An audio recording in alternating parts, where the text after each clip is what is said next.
I will give the floor to the Senate President. Thank you. Katotohanan, basis ng ating paniniwala sa Diyos, basis ng ating paniniwala sa isa sa lipunan na to, basis ng ating 1987 Constitution ay katotohanan. Let's start out and make this very clear. This is not against the administration. This is not for the administration. This is not for any political party. I ran in 2022 as an independent, became Senate President with 13 people with different political belief. This is about the truth. So let me read this into the record. Revised Penal Code as amended by Commonwealth Act number 264, restored by EO number 187. Acts tending to prevent the meeting of the assembly and similar bodies. The penalty of prison correctional or a fine ranging from 200 to 2,000 pesos or both shall be imposed upon any person who by force or fraud prevents the meeting of the National Assembly, Congress of the Philippines, or any of its committees or subcommittees, constitutional commissions or committees or divisions, or any political board, or city or municipal council or board. Article 144, as amended by Commonwealth Act 264 as restored by EO 187, disturbance proceedings, the penalty of arresto mayor or a fine of 200 to 1,000 pesos shall be imposed upon any person who disturbs the meeting of the National Assembly or any of its subcommittees, committees or subcommittees, constitutional commissions or committees division thereof, or any provincial board or city municipal council or board, or prevent or in the presence of any such body should behave in such a manner as to interrupt its proceeding or to impair the respect due to it. I shouldn't have to read this. We do not want to put the Senate staff in the middle. But I invite the Blue Ribbon Committee staff, I invite the staff of the Senate, while thanking the Office of the Sergeant at Arms, thanking the ladies and gentlemen who opened the doors to us today, who assisted Senator Pia to make sure that our resource persons are here today. As a point of order, Madam Chair, Rule 3, the President, his duties and powers.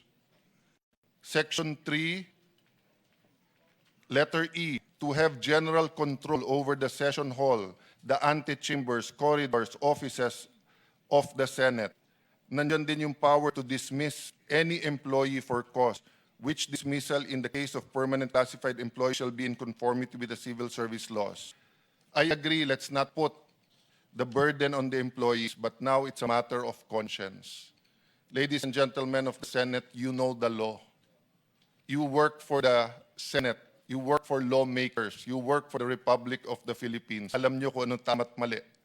Dun sa hindi nakakasiguro, let me read you the rule. Section 1, the Senate shall elect in the manner provided, hereafter provided, President, a President pro tempore, a Secretary, a Sergeant at Arms. These officers shall take their oath of office before entering the discharge of their office, their duties. Section 2, the officers of the Senate shall be elected by a majority vote of all its members. All its members, 13 po ang kailangan.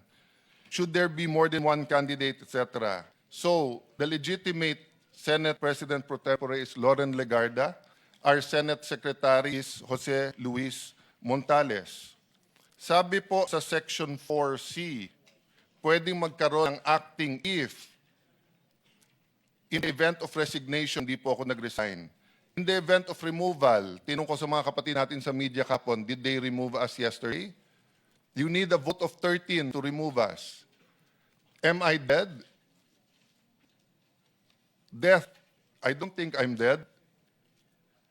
Absolute incapacity of the President. Siguro naman po I'm in control of my faculties, physical and mental, emotional, spiritual. Ano po ang sabi ng Section 10? Ipalagay na po natin, yung sinabi ni Senator Pia ay mali.